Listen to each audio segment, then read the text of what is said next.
Olá pessoal, olha se não sou eu de volta para fazer mais uma live, para a segunda parte dessa live, da live número 66, Elas por Elas, pesquisadoras brasileiras falando de escritoras inglesas, e eu convido vocês a puxarem uma cadeirinha, se sentarem confortavelmente aí de frente para o seu celular ou dispositivo eletrônico, computador, o que seja, para a gente conversar, bater um papo sobre escritoras inglesas. Nós tivemos na primeira parte a Débora Simeonato falando das irmãs Brontë e também da Elizabeth Gaskell, também com uma mescla, obviamente, que não podia deixar de ser sobre Jane Austen. Eu vou aguardar a entrada da Rosângela Neres para falar sobre a Virginia Woolf. Enquanto isso, queria fazer uma propaganda aqui. Quem não assistiu às lives dessas gurias, dessas moças, da Débora Simeonato e da Rosângela Neres, elas estão salvas lá no Instagram, aqui no Instagram da Jane Austen Brasil e também no YouTube. Então basta procurar lá no YouTube Jane Austen Brasil, que vocês vão encontrar as 65 lives e mais tarde 66 com essa que nós estamos realizando agora.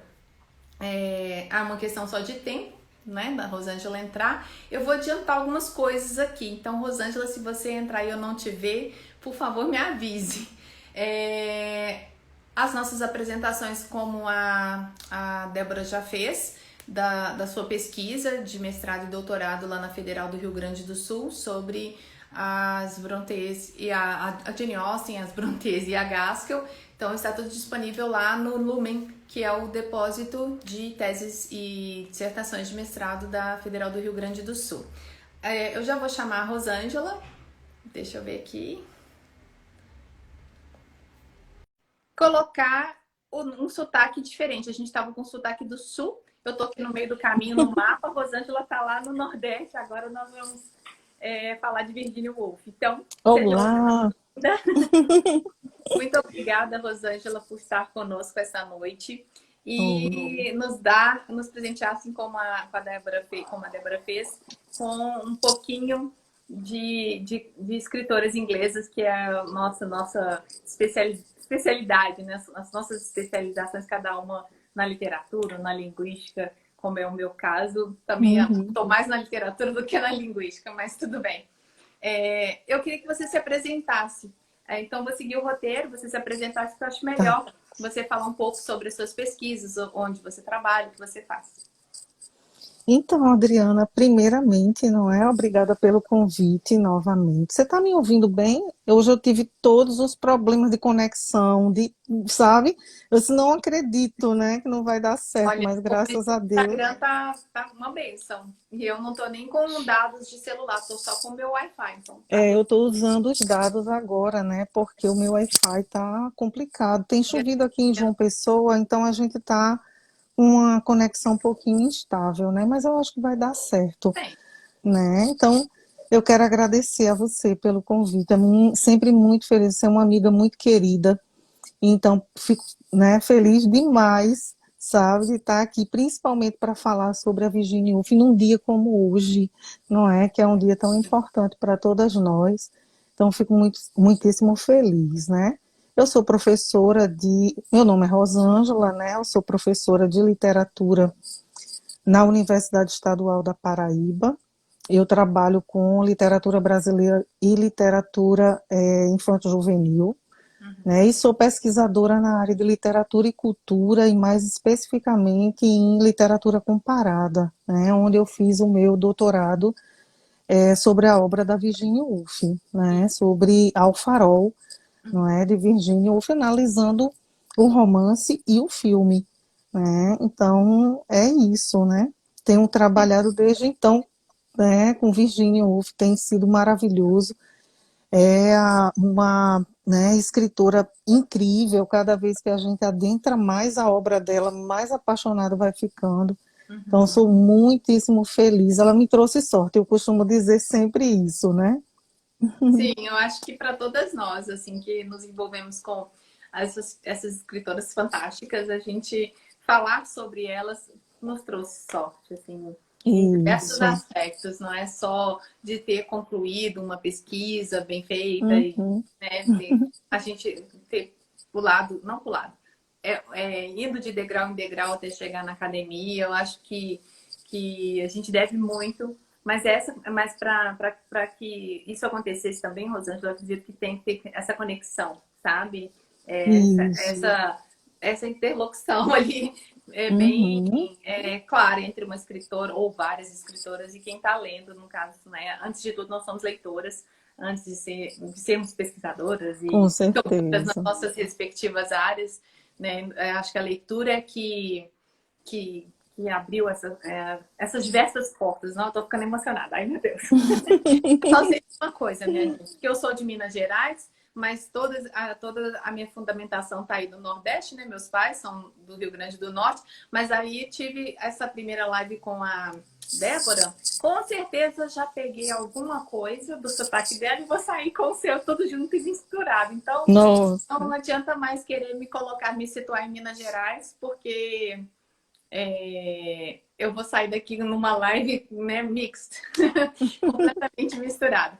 Bom, Que eu queria bom. que você me falasse onde que está, assim, se tem um nome específico, onde que está hospedado no site da UFPB a sua tese de doutorado. Uhum. Todas as teses ficam no banco de dados do PPGL, né, que é o Programa de Pós-Graduação em Letras. Uhum. Então, é só entrar, né, no site e nas teses de doutoramento que não, elas estão todas cadastradas lá. E eu fico Isso. muitíssimo feliz. De lá para cá, inclusive, a tese já mudou, né, bastante, porque eu já escrevi o livro, né, eu já fiz bastante modificações, mas, né, é sempre válido, é sempre uma para quem está pesquisando, né, eu acho que é isso. Oi, Uhum. gente, tenho que dar oi para Tem as tem minhas pessoas aí pessoas, como a chamando de gente diz. prof, com certeza são seus alunos. Muito bem, muito São muito obrigada queridos. pela presença de todos vocês, alunos ou não alunos. Eu queria avançar aqui, agora no Vamos nosso lá. raciocínio. Então, a sua pesquisa de doutorado foi sobre o Virginia Woolf ao Farol. Isso. E, de um modo geral, o que você acha da importância das obras da Virginia para a nossa sociedade? Ou se você quiser fazer um recorte para o Brasil, aí fica a seu critério. Uhum. A Virginia Woolf, ela tem uma importância, não é? Gente, desculpa, eu tô nervosa. Eu sempre fico nervosa quando vou falar em vídeo. Normal. Não tem jeito, né? Vai ser sempre, sempre isso. É, então, ela tem uma importância, né, contextual, né, bastante forte, literária, não é? Bastante forte. E uma pesquisa, né, na obra de Virginia Woolf é também uma pesquisa que, né, fala muito sobre de que maneira, não é, toda a corrente feminista, toda a corrente, né, que estudou, né, com afinco a questão feminina, não é, a questão da mulher, né, em todo o contexto, sobretudo, né, onde inicia, porque Virginia Woolf começa, não é, toda a pesquisa que ela fez, toda a escrita, não é, todo o trabalho, né, em relação ao que né, esse influxo, né, da obra feminina e feminista no início do século XX, né, Uhum. quando a corrente feminista realmente começa a se desenvolver. Então, é muitíssimo importante, né, para o próprio contexto, né, e sobretudo o contexto de pesquisa, né, em que a gente termina, né, invariavelmente, não é, trazendo muito do que, né, representa, né, todos os estudos feministas, a obra, enfim, então são N coisas, né, e de diferentes instâncias. A gente tem, em primeiro lugar, os estudos feministas, depois a mulher, né, escritora, escrevendo no início de século, que é quase sempre, né, um momento bastante conturbado, Uhum. né, para toda escritora, né, para todo escritor, na verdade, para a escritora, então, nem se fala, né? Então, é um momento, né, que, de certo modo, tem bastante importância para o que representou, né, a obra da Virginia Woolf para hoje, né, para a contemporaneidade, para os ganhos que a gente tem, né, na sociedade, enfim.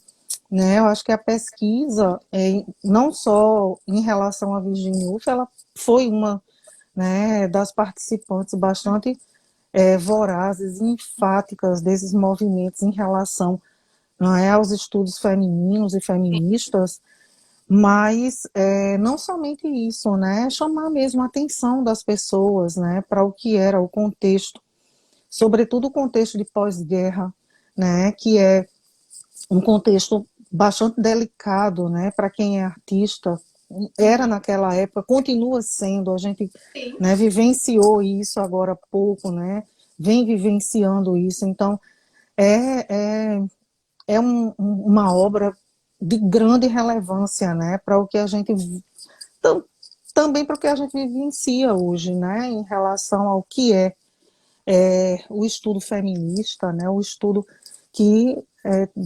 inevitavelmente vê, né, a imagem da figura feminina, né, com esse ganho, né, com a representatividade, com aquilo que está, né, dentro de um contexto que, né, solicita, que pede, né, vorazmente que a gente tenha essas informações. Então, Virginia Woolf, ela, né, passou um tempo muito grande sem traduções aqui no Brasil, né, a gente teve um hiato bastante denso, né, em relação às obras, até porque obras, né, que trazem fluxo de consciência são obras que têm pouquíssimas, né, traduções realmente, né, precisa que o tradutor tenha um certo, né, manejo com essa questão, né, subjetiva.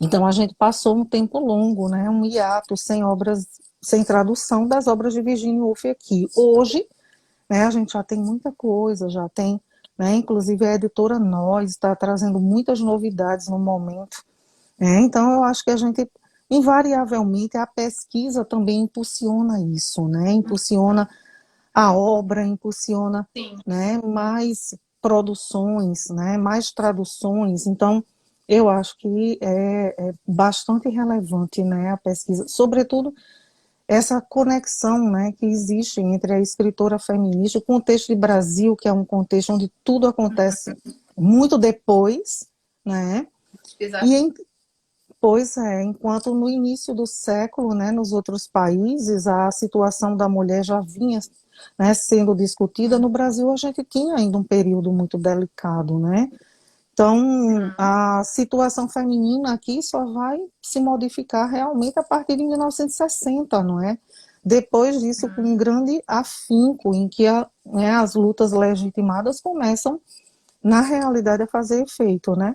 Então, a obra também dessas escritoras impulsiona isso, né? Impulsiona que as mulheres, elas, né, e praticamente a sociedade, né, veja de uma outra forma, né, essas histórias e né, essas condições, a própria condição patriarcal, né, a sociedade patriarcal que durante um longo tempo, né, ainda continua vigente, a gente sabe disso, né, e temos tentado modificar muitas coisas, mas é um ganho, né, que precisa partir da mulher também, né, ela também precisa ter um posicionamento diferente em relação à própria condição. Então é muito isso, né, é muito essa relação mesmo, né, a pesquisa, ela faz com que mais pessoas possam entrar em contato, né, com uma obra que é significativa de início do século, em condições, né, em que a gente precisa discutir sempre, né, a discussão nunca termina, eu costumo dizer, as lutas continuam sempre, Sim. né, aprendi com uma amiga norte-americana que, né, a gente não deve dizer Feliz Dia das Mulheres, a gente deve dizer Feliz 8 de Março, né, exatamente para legitimar, né, o que aconteceu durante esse período e, né, todas as lutas que foram acompanhadas, né, por um viés, né, de libertação, enfim, não Nossa, é, que todas legal. essas né? Todas Que essas discurso condições. show esse! Eu tenho um tanto de coisa aqui que eu queria Nossa, falar. eu sou suspeitíssima para falar sobre essas coisas, sabe? Ó, eu Porque, abri um parênteses aqui, siga. porque você falou que no Brasil as coisas elas chegam, acontecem muito atrasado, então o que a gente sabe, a grande maioria da população, quando sabe, é do movimento feminista da década de 60. E Uhum, não era a primeira onda de movimento, né? E você foi lá, assim como a Débora também citou, as mulheres do início do século XX, perdão, do século XX, que eram as sufragistas, principalmente, que deram início a essa primeira onda, né, de movimento feminista. E aí, aqui é muito atrasado, mas nós temos exemplos de mulheres que também faziam essa luta e talvez muitas vezes velada, que era tentando publicar, escrever, como a gente tem a Nízia Floresta e isso. a Carolina Maria de Jesus. Entre tantas outras, a gente tem Clarice Lispector publicando no Correio Feminino dicas de como manter a casa, que não se Uhum, parece em nada com a Clarice Lispector que a gente conhece como leitor, né?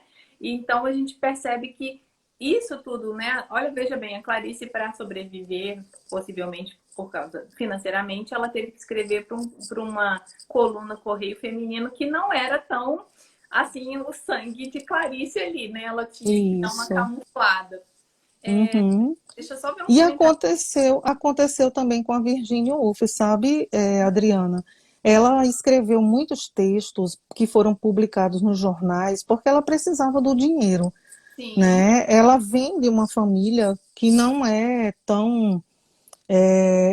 uma família com muitas necessidades, mas também não é uma família muito abastada, Uhum. né? Então era uma família o pai era acadêmico, né? Era um intelectual, essas coisas, né? Que nós sabemos, né, gente? A academia, os intelectuais, eles, né, têm esse ganho da sabedoria, mas, né, o Uhum. financeiro realmente é um pouco mais complexo.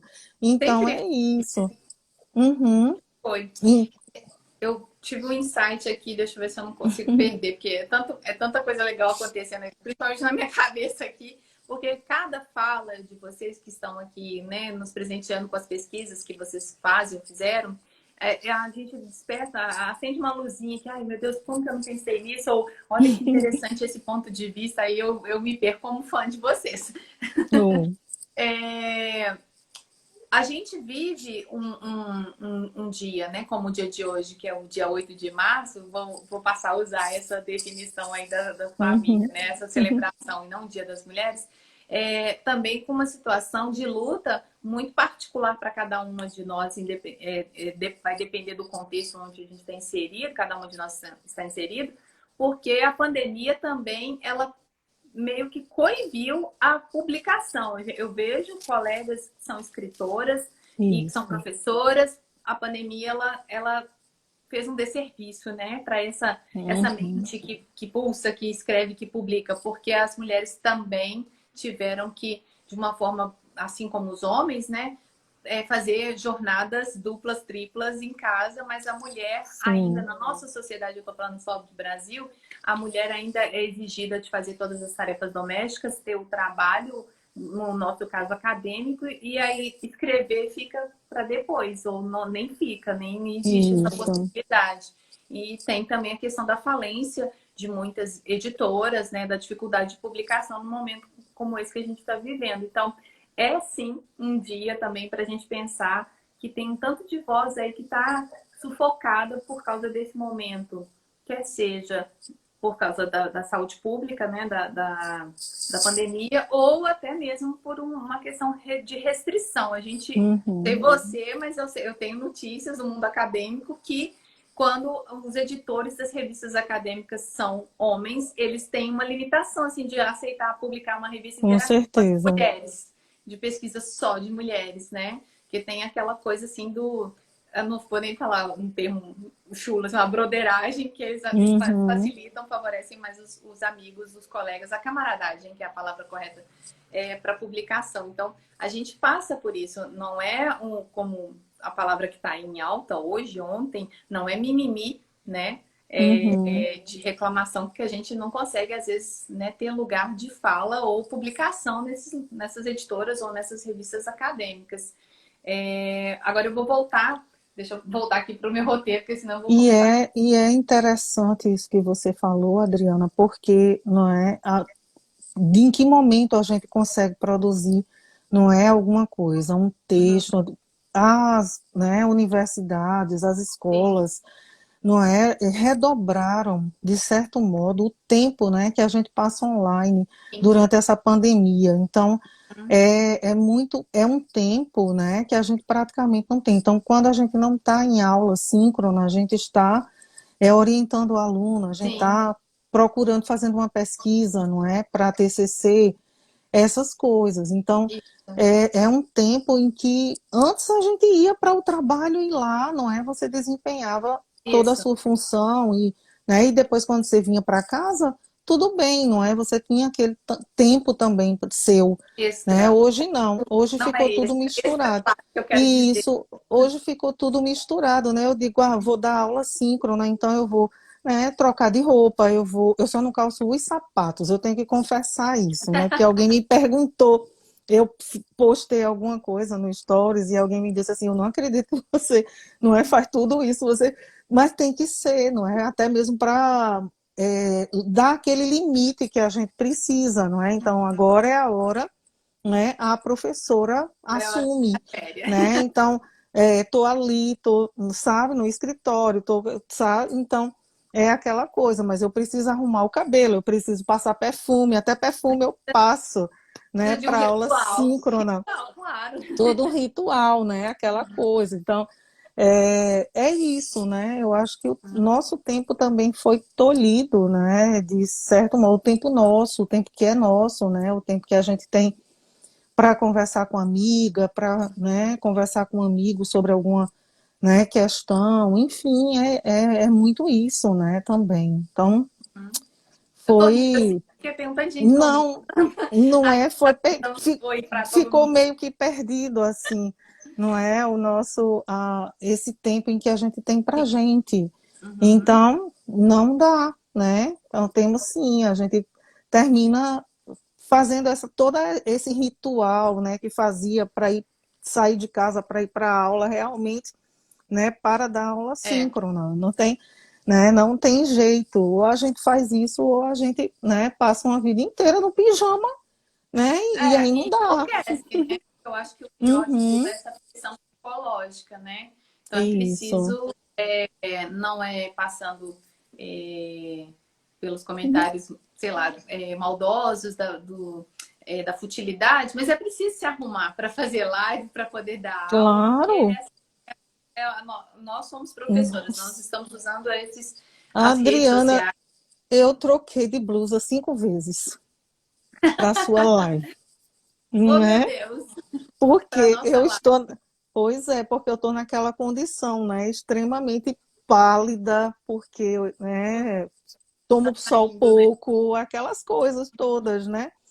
Então, tem que escolher exatamente aquilo que, né, vai valorizar a palidez, senão não dá, ninguém Eu te consegue ver a gente. Já que nós vamos contar segredinhos, eu te confesso que eu fui ali pegar a Fofoquinhas. paleta de cores. Eu sou o tônus suave na Uhum. análise de cores. Então eu peguei e falei assim, eu vou com um laranja que faz parte da minha paleta para poder E dar um up. Porque se sua você make está está branca, linda. se você está branca, imagina eu. Nossa, Né? Então a gente também tem esse problema, a gente quer ficar bem diante das câmeras. Eu vou sim, voltar um comentário que a Jane fez aqui, bem pertinente. Ela falou o seguinte: Virginia tratou disso muito bem em Um Teto Todo Seu. Que aí eu queria que isso. você falasse, porque é um livro que ela discute, né? Bom, a palavra está com você. Muito bem lembrado, Jane. É um livro que eu considero icônico, não é? É Uhum, aquele livro que a gente não pode passar por essa vida sem ter lido. Eu digo sempre isso, uhum, porque na verdade, né, e claro, né, com as devidas atualizações, porque Virginia Woolf escreveu esse livro, né, bem no início, né, do século XX. Então muita coisa de lá para cá também já se modificou e a sim, gente já tem, não é, com outras escritoras, né, muita coisa mais recente acontecendo.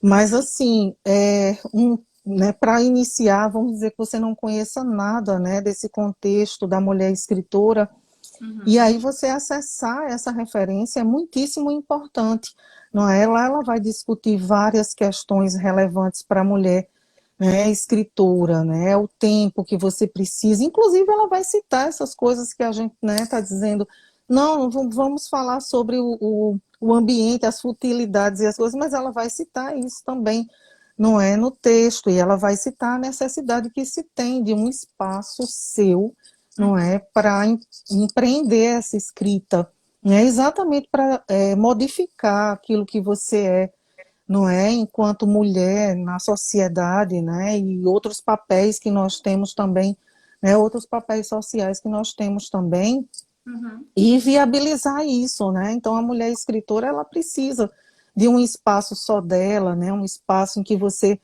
vai ali imergir, não é, em toda a situação da escrita, tudo isso, e uma quantia em dinheiro, não é? Sem isso, você não consegue realmente, não é, os materiais que você Uhum. precisa para as referências, para os livros, sobretudo no Brasil, o livro custa caríssimo, Cara. né? Então, quando eu penso nesse texto, né, eu penso também, né, na nossa condição aqui no Brasil, né, vivendo num país onde todas as coisas são muito limitadas, né, onde os livros são caros, né, a gente tem sempre muita, né, lacuna em conseguir materiais, essas coisas. Então, é isso, né? Hoje a internet está muito permeada de muitas coisas, de textos diversos, mas Uhum. nem sempre eles são confiáveis. Então é Sim. uma dica também para a mulher pesquisadora, né? Cuidado com os textos, né, que são veiculados em sites que você, né, não conhece a credibilidade. Né? Se Uhum. você quer realmente conhecer pesquisas, vai nos sites das universidades, tem tanta gente boa, né, fazendo Sim. um universo de coisas, né? Então é isso, eu considero sempre um teto todo seu, um texto muito necessário, né? Uhum. Para todo mundo, não somente para a mulher escritora, mas para todo mundo, né? Que quer trabalhar com essa, né, ideia, que quer conhecer um pouco do ambiente, não é, da mulher escritora no início do século XX. Então ela vai questionar lá diversas instâncias, né, Eu. de escrita. E, inclusive, ela vai levantar um questionamento, Adriana, bem rapidinho para você poder falar. Ela vai levantar um Claro. questionamento que eu considero super importante, né? Então, Shakespeare teve toda a sua glória, né, de escritor, dramaturgo, e se ele tivesse uma irmã, né, ela também teria, né, essa repercussão, né, escrevendo, ela também seria reconhecida como Shakespeare foi, né? O Shakespeare foi Uhum. reconhecido por ser homem, não é? Então tem muito isso também, são Sim. diversos Questionamento. questionamentos importantes que ela levanta e que, não é, na realidade servem para nós também, né? Para pensar em onde estamos hoje, né? Enquanto mulheres na nossa sociedade, se também, né, nos é permitido essa, né, licença poética, né, para desenvolver o nosso trabalho. Uhum. Desculpa, Não, interrompi que você, eu ia desculpa. sugerir, aí você pode sugerir, outras pessoas podem digitar se também tiverem conhecimento, é que Uhum. aqui em Minas Gerais nós temos na UFMG Mulheres em Letras, o grupo também está no Instagram, e no Cefet, onde eu trabalho, Cefet Minas Gerais, Mulheres na Edição. Então, as pesquisas são todas em torno da publicação da literatura de autoria feminina, principalmente lá na UFMG, e com uma ênfase maior às escritoras brasileiras, obviamente. É, Uhum. mas e no Cefet, mais essa questão de discussão, o grupo de pesquisa Mulheres na Edição, que se reúne todo mês para discutir esses avanços e essas questões dessas lutas para serem publicadas. Então, fica a dica para quem quer conhecer um pouquinho. Mulheres em Letras na Com UFMG, certeza. Mulheres na Edição no Cefet Minas Gerais. É só uma propaganda porque é preciso divulgar que existem grupos específicos para falar da literatura de autoria feminina e também desse caminho difícil que é por publicar e ser publicada. Aí, muito obrigada para quem escreveu. o caminho muito difícil que é ser publicado tanto aqui no Brasil quanto no exterior também. Não é um problema só particular nosso, né? Rosângela, eu vou avançar um pouquinho aqui Vamos lá. com um ping-pong. Qual que é a sua obra favorita? Ai, eu É sou difícil muito, escolher. muito difícil para mim. Essa é uma pergunta extremamente difícil para mim, porque eu gosto, né, de muita coisa da Virginia Woolf, mas não é, com exceção de Alfarol, eu não vou dizer Alfarol, né, novamente, porque a minha pesquisa é óbvio que ele vai ser sempre, né, o meu preferido. Eu adoro, né, esse romance. Ficou conhecido também, né, como um dos romances, né, um dos 100 romances mais importantes, né, do século XX. Uhum, Então, eu sou muito suspeita em falar sobre ele, não uhum. é? Mas tem uma coletânea de contos, né, traduzida pelo Tomás Tadeu, que é A Arte da Brevidade. Esse livro é belíssimo. Eu Maravilhoso. gosto demais dos textos que estão nesse livro, Uhum, né? E assim, o Tomás Tadeu, ele também tem uma especificidade, não é? Ele termina fazendo coletâneas de textos, né, selecionados por ele e uhum, nomeados de uma maneira, né, a não cumprir, de certo modo, né, aquela coisa usual, né, que a uhum. maioria das coletâneas tem. Então, ele é bem autônomo, né, a gente pode Você dizer assim. sabe dizer, é pela Autêntica que saiu essa tradução? Isso, é Uhum. pela Autêntica que saiu essa tradução. É um livro A belíssimo. Jane que está aí, ela me presenteou com esse livro. Nossa, é um livro belíssimo de capa branca, né, Uhum. com umas libélulas na frente. Isso que eu ia. Então, ali estão, eu considero, os melhores textos curtos, né, Uhum. da obra de Virginia Woolf. Então, Isso. são muitíssimo, é uma coletânea que eu gosto demais, muito bonita mesmo. E uma Uhum. coisa também, tem uma obra nova, né, da editora Nós, Um Esboço do Sim, Passado, que também é uma edição belíssima, né? A editora Nós está com tradução da Carol Mesquita, está e, investindo. e isso está investindo, né, nessas obras menos conhecidas da Virginia Woolf, que são, né, maravilhosas. Então, Que bom. é um livro belíssimo É uma também. Sou ótima fã, notícia que você está dando para a gente, né? sou fã. Eu vou aproveitar a Né? pergunta que eu te fiz e para eu não ficar sozinha aqui, a minha obra Nos diga o favorita da seu. Jane Austen, que eu tenho que Uhum, inserir Jane Austen no meio disso tudo, costurar, né? A minha favorita, ela pode ir mudando com o passar do tempo, mas ainda prevalece persuasão, pelo uhum, discurso ali da Anne Elliot, de tentar uma igualdade no discurso ali, né? Que a gente vê sobre a questão de quem sente mais, quem sofre, não sim, sofre, quem ama mais por mais tempo. E ela defende umas coisas, uns pontos de vista bem interessantes, mas porque ela é uma personagem já madura, com 27 anos, que é um pouco diferente das outras mocinhas da Áustria. A minha segunda uhum. pergunta é por onde começar a ler a Virginia Woolf? Essa é Então, uma já tem pergunta, que ser né? respondido. Essa é uma pergunta que eu considero importantíssima, né? Eu acho que a obra da Virginia Woolf também, ela quase sempre as pessoas acessam através de Mrs. Dalloway, e Mrs. Dalloway tem uma densidade, né, que termina assustando os leitores e você inevitavelmente abandona, né? E não é, né? Não me senti à vontade com esse livro nem nada, mas é realmente pela densidade, né? A Sim. grande incursão, né, em fluxo da consciência e na subjetividade que às vezes não incomoda alguns leitores. Então, eu vou sempre dar essa dica, não é, para iniciar com os primeiros romances, né? Os romances que ainda não estão dentro do fluxo da consciência, que são Noite e Dia, Uhum. e eu não vou lembrar o outro agora. Eu sou péssima com nomes, viu, Adriana? Sou Tudo péssima com bem. títulos, se eu tiver que lembrar. Noite e Dia e A Viagem. Não Uhum. é? Eu considero os livros para você iniciar.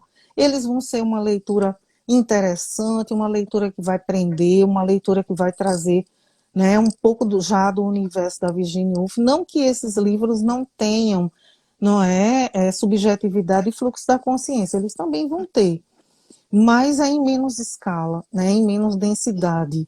E aí você aproveita realmente o que está na narrativa e, né, termina se afeiçoando e buscando, né, logo em seguida, Mrs. Dalloway, Ao Farol, né, O Quarto de Jacob. Então, são livros que eu considero bem importantes, Noite e Dia e A Viagem. Obrigada. Hum.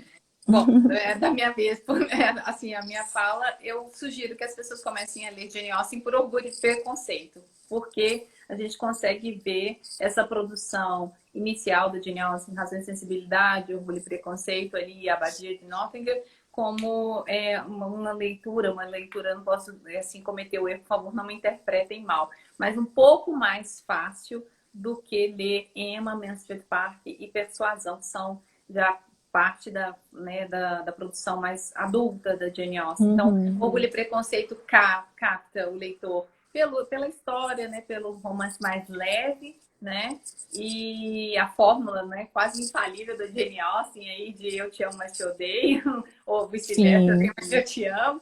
E para mim a dica de começar a ler Jane Austen é a partir de Orgulho e Preconceito. Eu comecei com Razão e Sensibilidade. Eu Sim, comecei com Razão e comecei com Sensibilidade. sensibilidade. Nossa, e amei. Mas depois de Persuasão, Adriana, realmente, sabe? Persuasão é um marco, assim, para mim. Mas eu Uhum, gosto muito do que eu leio, né? Releio em Emma. Eu sou suspeita para falar, porque eu traduzi Emma, então é minha queridinha, assim, né? uhum. A outra pergunta, Rosângela, é o que você considera como bandeira feminista na obra da Virginia Woolf? Porque ela já é tida como feminista. Nós falamos de outras escritoras aqui antes de você entrar, que a gente coloca numa classificação como proto-feministas. Mas a Sim, Virginia não, ela já tem todo o rótulo, né, de feminista. Então, o que isso. você considera, lógico que você pode ser sintética, como bandeira feminista nas obras, na vida e obra, né, da Virginia? Uhum.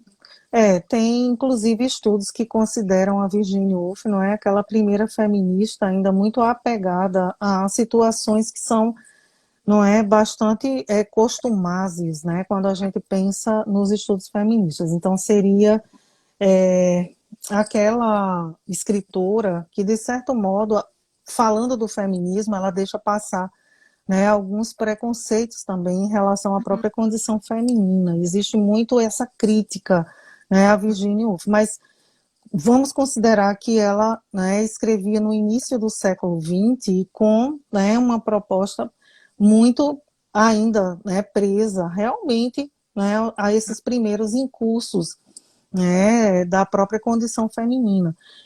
E é importante a gente pensar, lembrar sempre, né, que uma obra assim, ela vai nos dar subsídios para leituras posteriores, né? Então a gente pode iniciar essa leitura, não é, por Virginia Woolf e vir aperfeiçoando, não é? Nós temos hoje na contemporaneidade escritoras que lidam, né, que tratam com o feminismo, com e sobre, né, o feminismo de uma maneira bastante, não pontual, né, mostrando exatamente o que significa o lugar de fala, né, e que servem não somente para a questão feminina, mas servem também para outras questões, né? Se a gente for especificar um pouco dessa, né, a atitude feminista em relação, né, às mulheres negras, por exemplo, ela difere um pouco da situação das mulheres brancas, né? Então,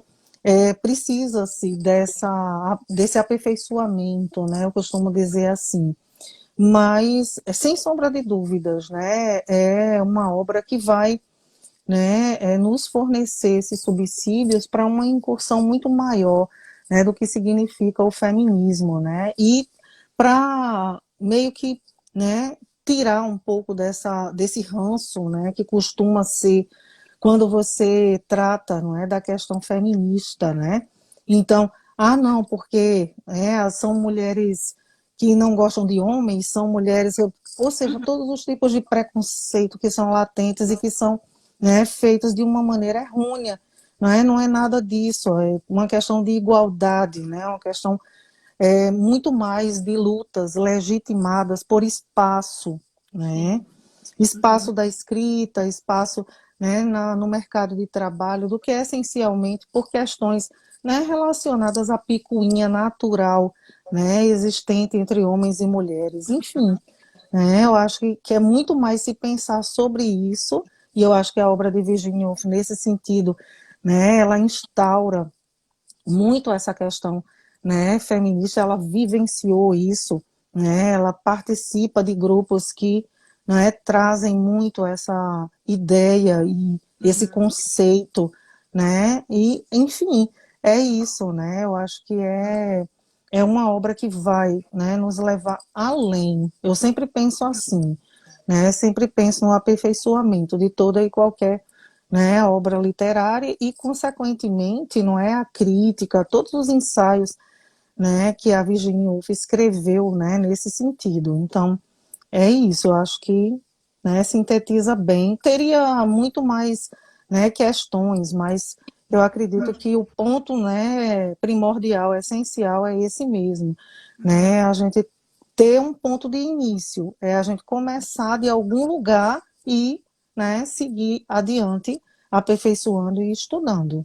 Uhum. A Márcia que eu conheço há tantos anos, lá de Uhum. Petrópolis, ela está falando o seguinte: como negra, me pergunta se tem representatividade real no movimento feminino.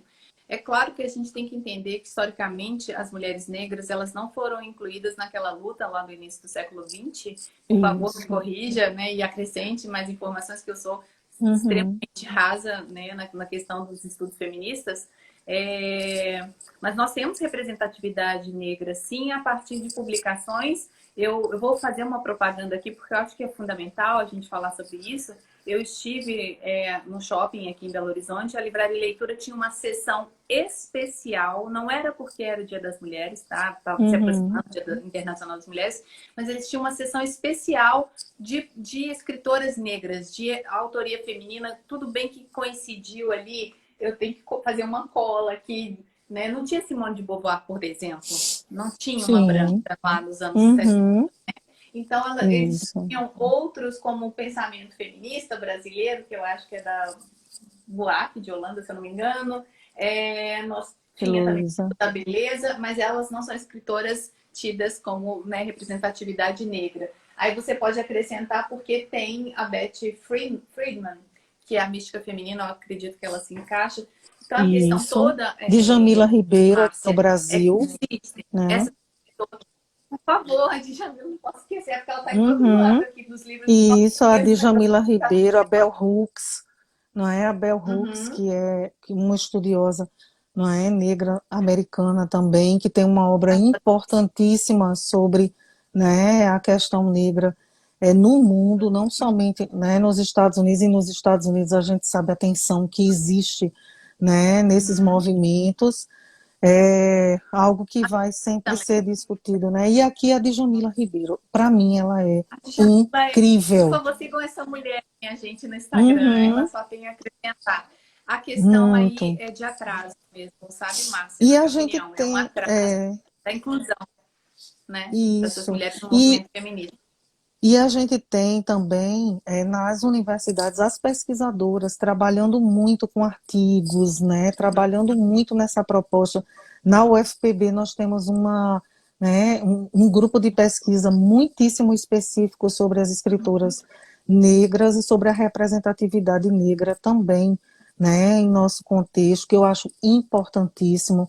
Então Sim. esses grupos eles estão se desenvolvendo, eles estão trabalhando, né, muito em relação a trazer, a mostrar essa representatividade de uma maneira um pouco mais enfática, o que eu considero, né, importantíssimo, sobretudo para esse momento, né? Sim. E Então, não é mimimi uma mulher negra reclamar que não existe espaço para ela na mídia, na produção, na publicação, de porque jeito nenhum. existe sim um preconceito. Hoje a gente ouviu essa notícia, hoje eu não sei, acho que ela é de ontem, da Markle tendo que esperar que o filho dela nascesse branco para ser mais aceito pela família real. Nossa. Meu Deus. Houve essa discussão lá se ele sairia, se ele seria um menino com traços mais puxados para a mãe do que para o príncipe Harry. Enfim, olha isso. E a gente tem Isso, uma Adriana. princesa Uhum. negra, né? Eu E aí, fico tão chocada que, né, na demais. contemporaneidade, século XXI, a gente ainda precisa estar falando, não é, sobre essas coisas. Então, se Falei não Markle, foi mas Markle é da Alemanha. Meu Deus, qual que é o sobrenome da esposa do Harry? Marco, Markle também? Marco, Falei é. certo, então tá bom. Bom, tem Uhum. um comentário aqui que eu acho interessante que você poderia responder sobre a inconformidade. Quem perguntou foi a Eliane. A inconformidade da Virginia Woolf em relação à sociedade contribuiu para um fim tão triste? Você tem uma opinião a respeito disso? Porque nós Eu não, necessariamente somos donas da razão, não tem como responder tudo, uhum. né, gente?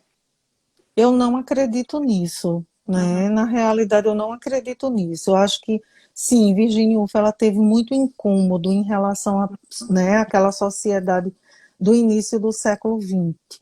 Mas eu também vejo muito a situação, não é, relacionada à morte da Virginia Woolf, o suicídio, né? Eu acho que as pessoas, a essa altura, já sabem, né? Ela terminou se suicidando, né, em 1941, foi uma morte bastante trágica, ela morreu por afogamento, né, então ela se afogou, né, ela, enfim, né, então eu sempre me emociono quando falo sobre isso, porque né, eu estou escrevendo inclusive um trabalho sobre essa questão da morte, não relacionada à figura feminina, né, e os caminhos, né, relacionados a, umas, a uma proposta de saída, né, dessa sociedade, né, muito, que exige muito da mulher, exige papéis nos quais elas não estão dispostas, né, a mais contribuir, a mais aceitar, a mais tolerar mesmo, né? Então, elas provavelmente terminariam escolhendo um final trágico, né? Mas eu não acredito, sobretudo, nisso. Virginia Woolf tinha problemas de saúde, não é? Ela tinha problemas mentais. Então, entendi. consequentemente, né, isso pode ter sido também uma, né, questão para o suicídio. Inclusive, na manhã, isso está em biografias, né, e está saindo uma nova biografia agora pela editora Nós, né, com a tradução da Carol Mesquita também, que é incrível, né? É, ela disse, ela, né, tem nessas biografias que ela escutava vozes, né? Ela tinha um problema mental bastante sério, ela escutava vozes e ela, né, viria se suicidar, né, exatamente em decorrência, né, desses problemas mentais que ela tinha desde muito cedo, né, desde os 15 anos ela já enfrentava essas questões, né, mentais. Então, é isso, na manhã em que ela se suicidou, teria feito um dia, né, bastante bonito e ela acordou muito lúcida e teria dito que quando as vozes chegassem, ela não estaria mais lá para recebê-las, não é? Então, Entendi. é bastante chocante, é bastante triste, não é? Uma condição assim. Então, pode ter sido, sim, não é? Eu acho que a gente nunca justifica, na realidade, não é? A gente não precisa justificar a morte por uma doença, por um acidente, por um, né? Mas quando é um suicídio, por exemplo, existe muita especulação em torno disso, né? Então, por quê, né? O porquê, né, dessa e a inconformidade, com certeza, né? Sempre foi uma condição. Mas se Virginia Woolf tivesse que se suicidar por inconformidade, eu acredito que ela teria feito isso durante a guerra, Uhum. né?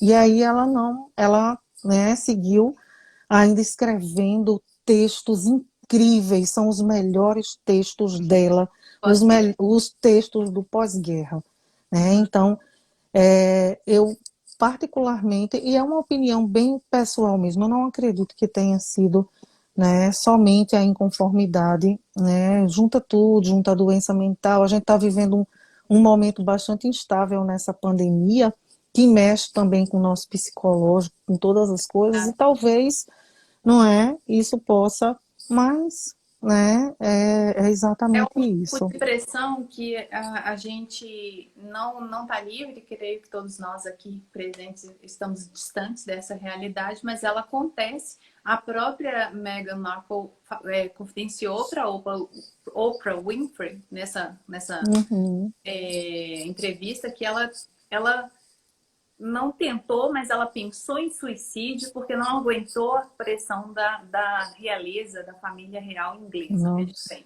Então, essa ruptura aí com a família não foi só assim, eles querem ser descolados, né? O casal descolado, mas é porque existe uma pressão muito grande, inclusive Uhum. dos filhos, né? Que vão nascer, ela está grávida de segunda criança, que é uma menina. Então, vejam só que separação, né? De tratamento diferente que tem sido dado para ela em relação a Kate e em relação a Diana, por exemplo. Uhum. É muito complexo esse tema e a gente precisava da ajuda de um psicólogo para falar melhor, né? Mas eu Isso. acredito que você respondeu muito bem, respondido. É, A bandeira feminista da Jane Austen, eu já falei um pouco, colocando a Jane Austen como própria feminista, que fazia denúncia da sociedade na qual ela viveu, com restrições, né, muito assim marcadas em relação à posição da mulher na sociedade, à atuação da mulher, né? Então o que era esperado eram determinadas condutas e muito restritivas. Então a Jenny, ela a sua maneira, ela falou do que ela viveu enquanto representante das mulheres daquela classe social na qual ela viveu. Bom, Isso. a A gente está ironia, né, Adriana? A ironia também que a Jane Austen exato. usava nos Ela textos, usou como né? um pulo do gato dela foi ser irônica para Isso. falar de assuntos delicados e mais complexos. Uhum. E todo mundo rir, ou assim, achar, olha que curioso, mas não levar tão a sério essas discussões para dentro de casa. Mas estava ali Uhum. a pena dela mostrando a realidade como ela era. É claro que hoje, a Isso. gente lendo Jane Austen, Virginia e as Brontë e a Gaskell, a gente tem uma visão bem diferente, né, dos leitores do passado, porque a gente já tem um outro estilo de vida e uma outra leitura de vida, né, de mulheres que trabalham, né? E só uma coisa que eu lembrei durante os dois encontros com você agora, né? Com você agora e com a Débora anteriormente, é que o nosso dinheiro não é dinheirinho para comprar nossas coisas, gente. É dinheirão que sustenta uma maioria das famílias brasileiras. Ele sai do bolso das mulheres, tá? Então não é dinheirinho Exatamente. para comprar maquiagem, não. Sabe aquela coisa assim? Não, é para ter meu dinheirinho para comprar minhas coisas? Não.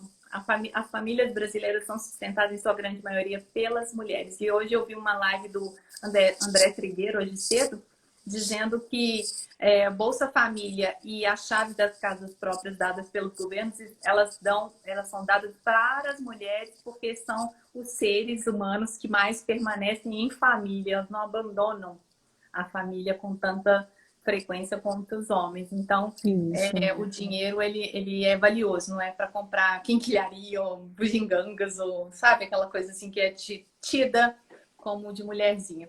Eu encerro essa live agradecendo você imensamente pelas contribuições. Podia ficar aqui a Eu que noite toda. agradeço. Imagina, eu que agradeço. Foi ótimo.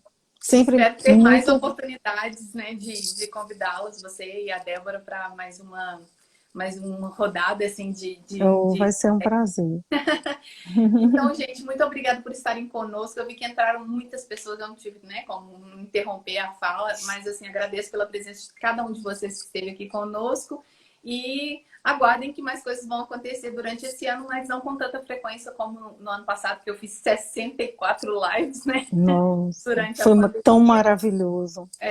Foi assim, para mim é um presente que vai ficar salvo aí nas redes sociais. Cada contribuição de cada pessoa que passou por essa telinha aí de falar um pouquinho sobre as escritoras ou escritores e Uhum. essa ponte que liga vários escritores a Jane Austen. Alguém perguntou aí, deixa eu ver, se já acabará. Não, Márcia, assim, é porque nós não vamos fazer com a frequência que estávamos fazendo semanal. Eu comecei as lives fazendo 3 vezes por semana, gente. Aliás, dia sim, Me dia não, diga uma depois 3 vezes coisa, por semana. Pode antes de falar. terminar, você fez a tatuagem? Ainda não. Você fez, Então, você ela fez. está coçando para aparecer por aqui, tá, gente? E eu pedi para Rosângela um print das tatuagens dela para me inspirar, assim, que Thinking is My Fighting, da Virginia Woolf, né? E Isso. Uhum. tô criando coragem só para entrar na agulha. Vamos lá. Parei, vamos ver.